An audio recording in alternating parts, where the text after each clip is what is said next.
Welcome, Rebecca. Thanks so much for coming on Moms Don't Have Time to Read Books to discuss City of a Thousand Gates. Congratulations on this novel. Thank you.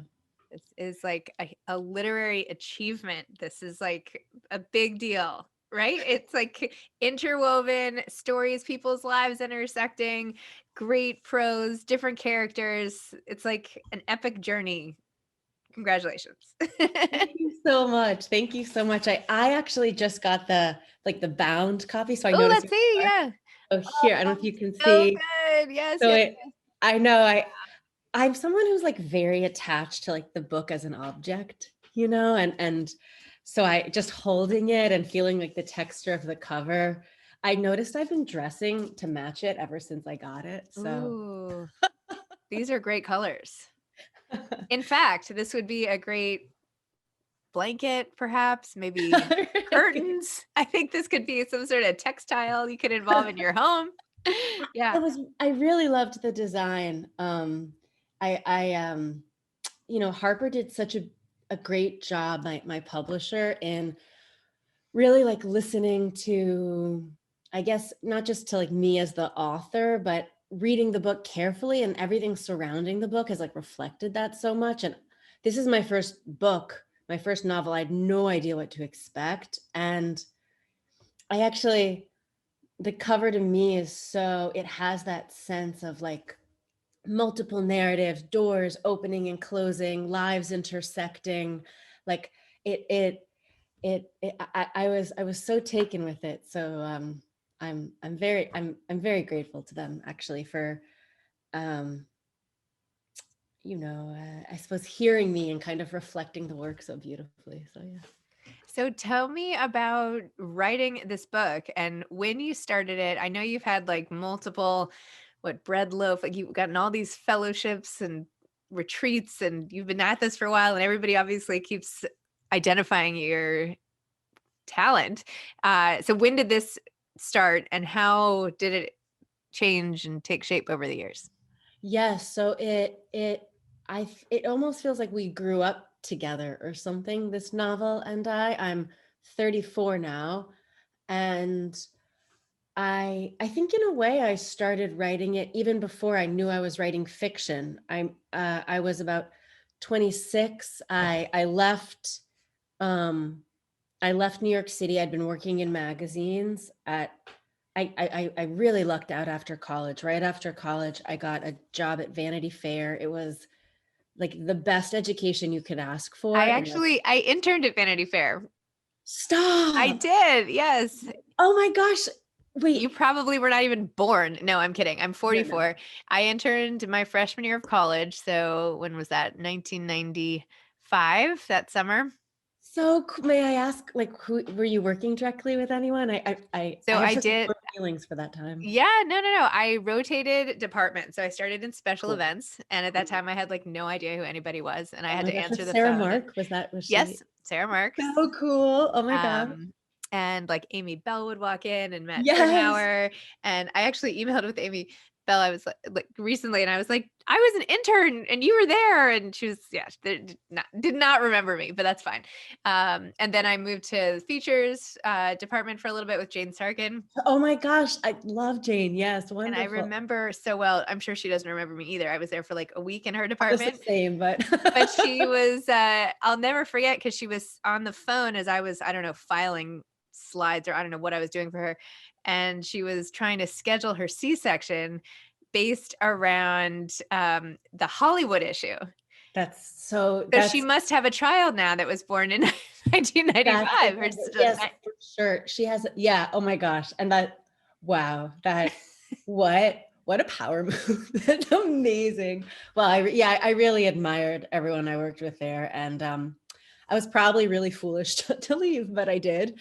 And and um and not long after, I worked very briefly at a travel magazine. It was very cool, a lot of fun, departures. And then I moved to Israel. I thought I was doing a master's in Jewish studies. I mean, I was doing a master's. I thought that's why I went. But I think really deeper down, I wanted to get lost. I wanted to just to get lost. I didn't know any Hebrew. aside from like, I grew up in a very secular home. My, generally speaking, sort of reform, but my mother wasn't born Jewish and didn't convert. We were just sort of raised in this like secular, nebulous zone, I guess. So I didn't have strong feelings one way or the other on Israel. I didn't speak any Hebrew except I knew the bracha for the Hanukkah candles. Good to And know. yeah, yeah, If you're gonna know any of them, that's a good one. that's a good, I suppose. Um, but yeah, I think I wanted to get to go to a place where I had to articulate to my everything anew to myself. I had to learn new languages, and I spent years studying Hebrew and Arabic, and I where there's all these boundaries, all these divisions, and I had to sort of articulate them to myself and learn how to hear them and see them. And at that time, I began writing essays for a couple different outlets. The ones I'm most proud of, for sure, were published in the Paris Review's website, The Daily. And but in a way, I think I was sort of starting the novel at that point, in the sense of I was coming to know and to explain to myself the landscape I was in. A lot of times, I think when you're drafting a story or a novel, the very, very first draft is you telling the story to yourself. Later drafts become ways in which you are telling the story to an audience. You are making it, legible to an audience. But I think the first draft is a story you tell yourself. I think in the first drafts, it was a story I was telling myself about a place that had, at least two different names for everything, at least, maybe one in Hebrew, one in Arabic, one the UN uses, that's three, at least different. And eventually I think I lost interest in myself as the center of these stories, or I felt that I was so limited in the kinds of stories I could tell if I was the narrator and if my body was at the center. And so I did what I love most, which is I got lost in other characters, in other lives. And that was sort of the story of the novel. And I think why it took a good, I would say, gosh, I don't know. I should have these numbers handy. Let's say 6 years to write, maybe. So, and really a process of sort of learning to hear, learning to see, and then learning to disappear into other lives, and to let these characters, and as you know, there are quite a few of them in this novel, but let them tell the story of their lives in this place. Wow, that's amazing. So wait, tell me then, after you spent all that time, how you ended up selling the book, like the publication. So I am, I'm sure like many people think that they are like that they have the best agent. Best agent. She's Okay, who's one. your agent then? Her name's Joy Harris, and she Okay. is wonderful. And she read this novel. I made a great decision in about 2016. I was living in Israel. I was living in Tel Aviv, and I thought if I had begun what I thought maybe could be a novel, but I didn't even really know what shape it would have. I almost just had some scenes that felt important to me. Some of them based on things people had told me, or incidents friends, siblings had told me about, that I fictionalized. By fictionalized, I mean maybe they had a narrow miss. What could have happened didn't happen. And so I fictionalized it by pushing it farther, by, okay, well, what if the worst thing did happen? What would the consequences have been? That kind of thing. But it was all really just very early drafting. And I came to understand, if I really wanted to do this, the best thing I could do for myself would be go to an MFA where I had full funding, where I could write for 2, or if I was really lucky and got into a 3-year MFA, for 3 years with full funding, maybe get a little teaching experience. And that that this would be the way that I would have concentrated time to work on the novel, as opposed to doing it in the morning, between 5 a.m. and 7:30 before I went to work, which I, you know, Wow. I would definitely still have been writing it, which I mean is fine. That's a very good way to write a book. I wanted more time to devote to it. I wanted to get lost again, I suppose, my in the work. And so I applied to and got into the MFA at UC Irvine, just in Orange County, just south of where I am now. And it was, for me, there's a lot of debate in the writerly world. You go to an MFA or not? What does that mean for how it shapes your writing? Who gets in? What are the problematics of these institutions? So all very worthwhile discussions. For me personally, it was the best thing I could have done for my work. I just, mostly because I had all of this beautiful time, the ultimate commodity, I think, for a writer. And but one of my teachers there, Michelle Latiolais, she had told her agent about my work, which was very lucky for me, because then when I eventually did send Joy my novel, she was at least expecting to see it. I didn't have to, wait a few weeks or even months till she got to it in her stack. So that was very, that was nice. It was nice to sort of arrive at her at her door, as it were, with a letter of introduction. But she became my agent because she loved the book, and she was one of the first people I'd spoken to who read it from start to end. She was actually the first person outside of my MFA program, and it was just amazing to be read exactly how I hoped I'd be read. And for her to hear someone who was reading the book with her heart, I could feel it. And I didn't think about it long. And she's a pro, so she knew exactly where. She was much more ambitious for the book than I was. I didn't think we would go to a big press. I mean, I don't know, that just seemed outsized. I didn't have that was just, I guess I was limited by my own imagination or ambition, but she had her own idea about, we were going to go to Harper. And so I'm really, yes, I think. But when people ask me now, maybe like friends who are going through the process for themselves of looking for an agent, I always say, like, you want someone who is just in love with your book.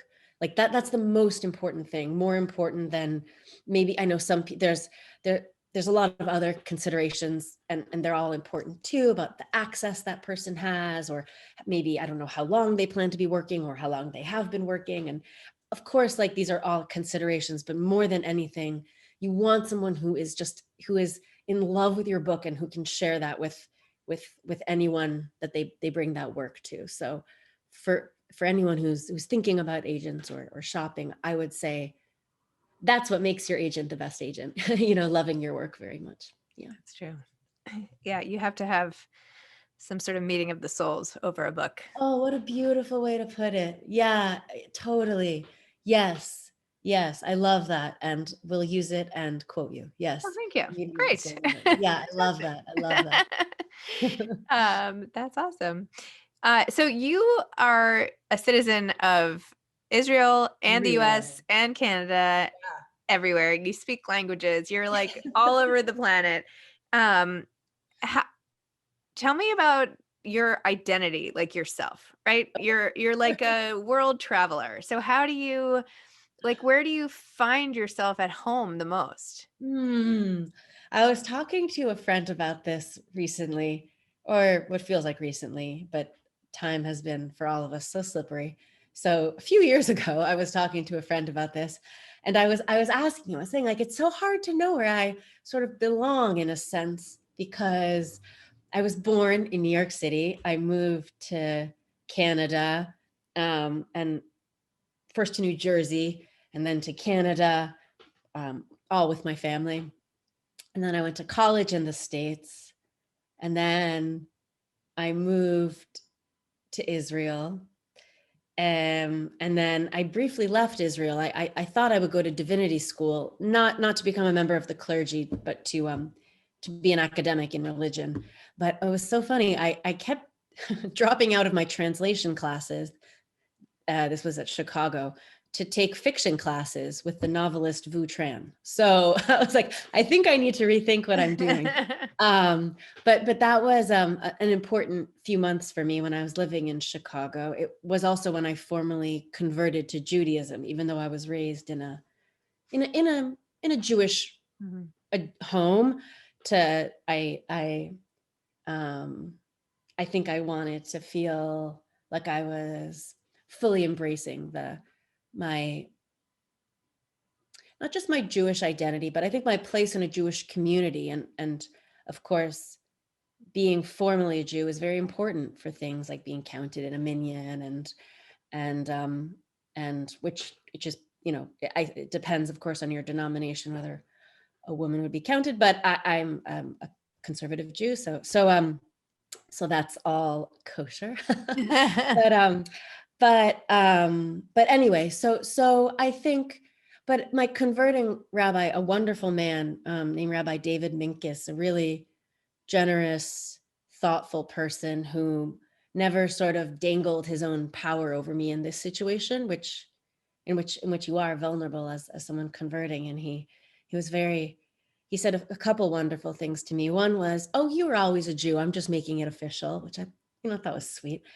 And another was, he said, it was very interesting. He said, you'll always feel like, he's like, you'll always feel like an outsider because we all do, which I also thought was interesting, that even when you make sort of official steps to be embraced by your community, that everyone always everywhere feels a little like an outsider. And I think so do I at times. I've wondered if I feel most at home when I have one foot in and one foot out of something, where I'm a little on the periphery, a little standing back, watching the moment happen rather than inside the moment, for example. So I've wondered if that's where I feel at home. The friend I was speaking to about this, I was saying it was kind of funny. I was speaking specifically about my status as a Jewish person in Israel, where, according to, for example, the state of Israel, I am Jewish, and I was granted Israeli citizenship through the law of return, which dictates who is eligible for Israeli citizenship based on Jewishness, and but not Jewish according to the rabbinut, the rabbinical authority of the state, which is Orthodox. And so I'm sort of like inside and outside there, which is an odd place to be as a person, but a perfect place to be as a writer, I have to admit. So being inside, being having at once full access and yet being a little excluded is sort of the ideal, I would say, position to write a novel from. But I was speaking to this friend of mine. His name's Benjamin Balint. He wrote a superb book on the fate of Kafka's letters after and papers after Kafka died. And he said, "Well, maybe you're at home in the text." And I don't know if it's true, but I love the way it sounded. That sound good. That sounds great. so so I think my identity is in some ways a little fractured, perhaps, and yet um I think because I grew up very much between things, between countries, religions, at times even languages a little, that I feel very mm, purposeful in the choices I've made about the parts of my identity I've chosen to embrace and the communities I've chosen to make myself part of. None of it feels particularly incidental. It all feels like I sort of made choices about where I wish to belong. Um, Oh, that's interesting. hmm. My I grew up Jewish. I am Jewish, and I when I was getting remarried, my husband converted to Judaism for Mm, because I have my kids are Jewish and blah blah blah. So I am familiar with that whole process and what that's like and what you have to learn and go through and the commitment of it. But yeah. but we have not gone to Israel. I have actually never been to Israel in my entire life, which is really embarrassing to say. This is like on my Not wish at list. all. It's hard. It's sometimes it's there's so much going on and there's so many strong feelings, that people have. I completely understand that, almost like the instinct to put it off a little, like a difficult conversation you keep kind of putting I'm just off. gonna blame my parents. They should have taken me. They should have. We I went mean, to Italy instead, I guess. I don't know. the wrong side of the Mediterranean. Although it was But a great trip. But I'm anyway. sure. I'm sure. I'm sure. Uh, Well, when you go and you want recommendations, please don't hesitate to Thank ask. you. Yes, you'll be my go-to on Good. that. Good. So what is coming? Are you at work on another project, or are you just like, oh my gosh, I finally finished this and I'm putting it off to the side and taking a deep breath for a while? No, I need to be at work always. I maybe that's where I'm at home, I guess working, writing. I love that question. I think I'll think about that for the rest of the day. Where am I at home? But um but no, so I'm working on something new, and it's interesting. I'm writing in first person, which I haven't done in years and years now. It's like a very unused muscle. In fact, sometimes I'm finding I have to write in third person, because that's just the as the novel, just I should say to anyone, of course, who hasn't read it yet, the novel is written in like a very close third, where I'm switching to all these points of view. And but writing in first person, all these sentences with I, I haven't done it in a while. It's Did I funny even how did alone, I even pardon. ask you to describe what the book was about to listeners? Maybe Oh, you with could do pleasure. Yeah. that. What a fun I challenge. usually Okay. start with that, but maybe I missed that question. So for No, anyone no. still listening, tell them what the book is actually about now that we've talked about your entire life and everything else. Well, I've enjoyed the attention. Oh, So. good. I've had a pleasant time myself. So yes, okay. So the book is, which I'm holding again because I'm just so fun. I'm so excited to finally have it. It is set in the present day West Bank and Jerusalem. And so in a place where Israel and Palestine are always kind of in contact, and in these places. And it is a narrative that is, I suppose, not unlike myself, quite fractured, in that it follows. I think my last count was about 29 characters that we're sort of following in the aftermath of um, two tragedies, um, I suppose, ethnically motivated murders. One of a 14-year-old Jewish girl, Yael, who lives on an Israeli settlement, and in retaliation, a 14-year-old Palestinian boy who has no relation to Yael's murder, um, who is brutally beaten in a mall parking lot. And these two horrible events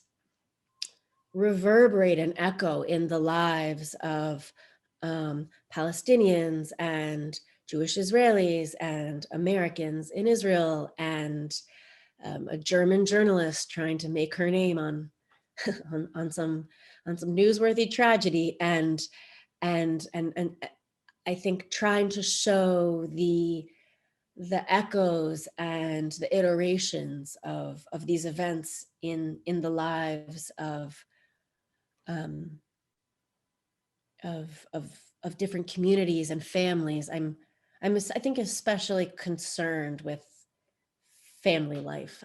I think that's, and the way that the political enters the enters family life, and sort of shapes it, and within marriages, and between parents and children and lovers. And I think that's my I mean, every family, I think, is its own little country in a way. So, I love that. Well, that's a quote I will use and credit you. good, good. We can trade. We can That's trade. great. Perfect. Do you have just as a last question, any advice for aspiring authors? And I know that you've already given a lot, particularly with regard to finding agents and not giving up and all this other stuff. But Mhm. just what's your advice?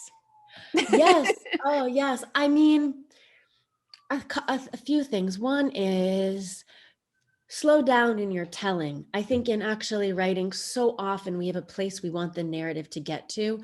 I do this as well. I don't know how I'm going to get there, but I know I want these two people to have an encounter, you know, in this bus or at this checkpoint.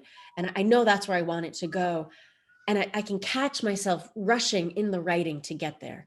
But life happens in the moments on the way, of course, you know, in the sensual sensory details, and letting yourself go word by word, sentence by sentence, to get where you're going, and let the story surprise you, and let yourself find some pleasure in that. You know, don't it's not always a rush. I would say that would be advice also to myself as I work on something new. um, it's such an amazing pleasure and honor to hold your own book, but take your time getting there. It'll be worth it. Lovely. Awesome. Well, it was so nice chatting with you It today. was I feel such a pleasure. It was such a pleasure. feel like I don't know, like we were just off on some retreat or something. You've like taken I me out of know. my the sirens and everything here in the city. And I feel like you have like this sense of zen or calm to you in the way you speak. So I feel much Oh, more thank relaxed you. now.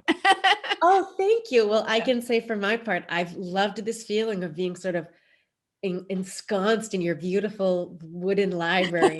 You know, Thanks. there's such like a warmth coming from you and from this room. So thank you. I Aw. really enjoyed my visit. Oh, if you were in town, I would have had you over here. I used to do all these in person, but Oh, I would love that. Well, when you know when that's possible again, I'll come by and I'll bring a copy of the book. perfect. I will Lovely. have one already, but I will take another one. Okay. Okay. All right. Well, have a great day. Thank you so much. Okay. Such a Nice pleasure. to meet you. Bye.